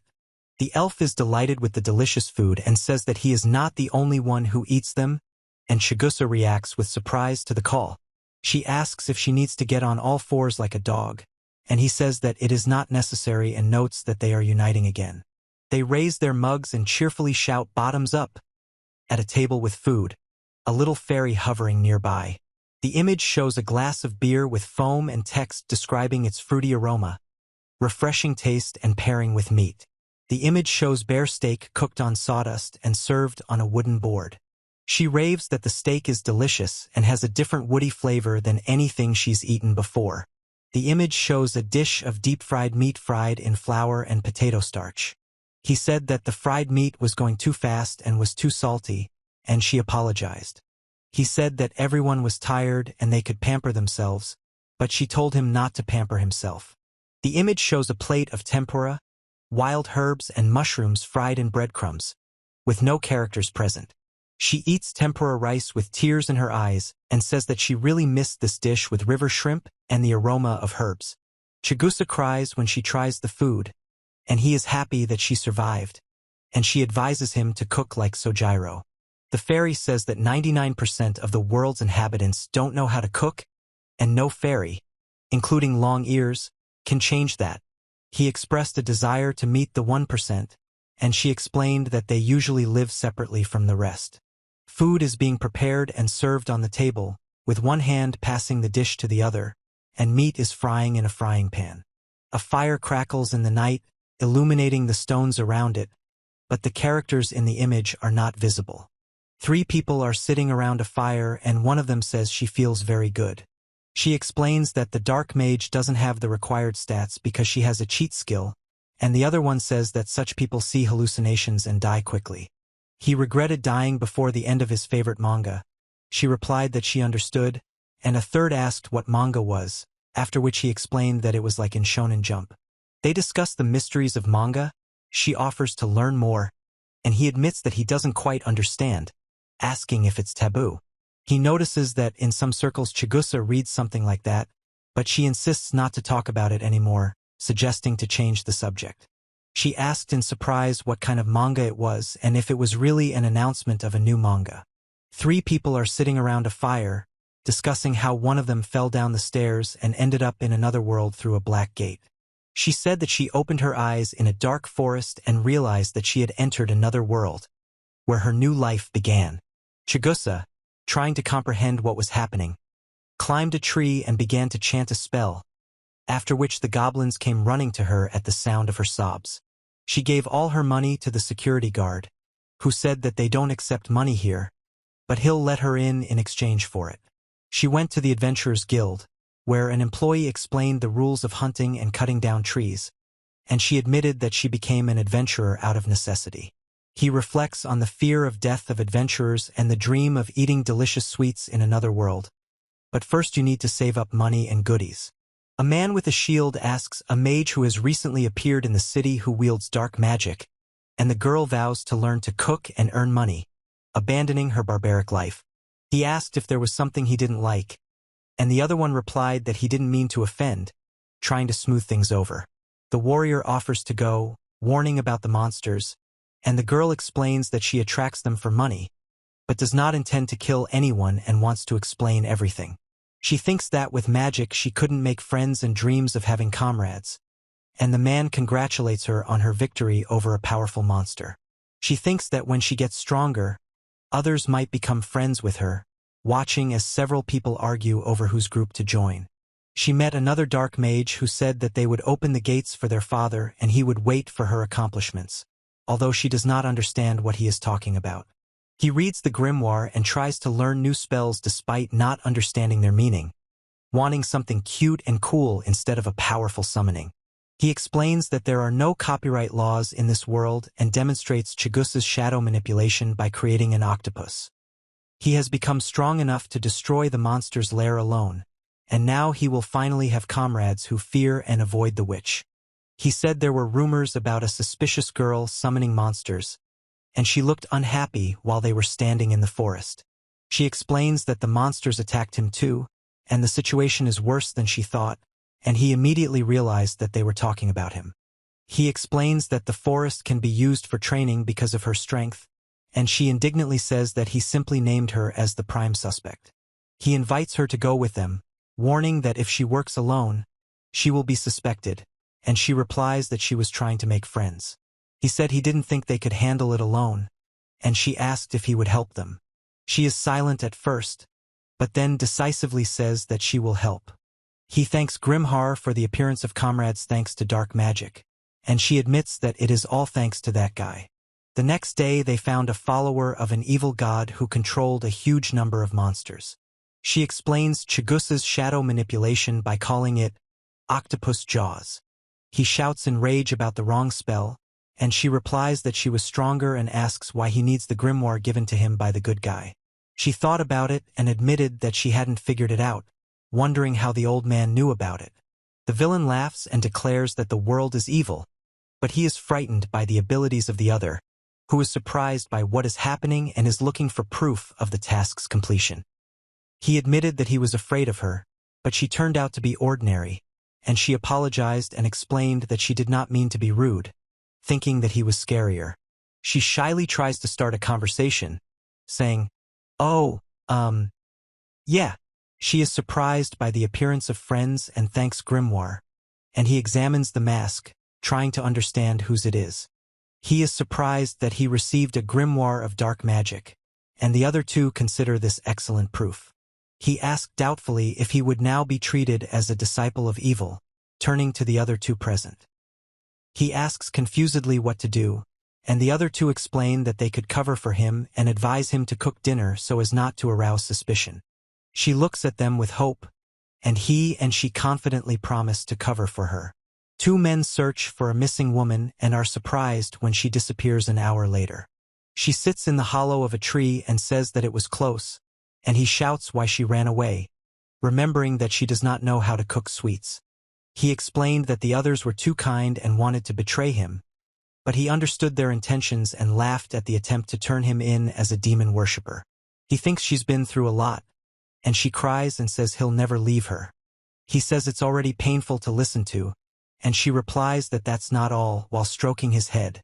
A character said that the new chapter of Chigusa's story was delayed, and another girl mentioned that elves are almost like trees.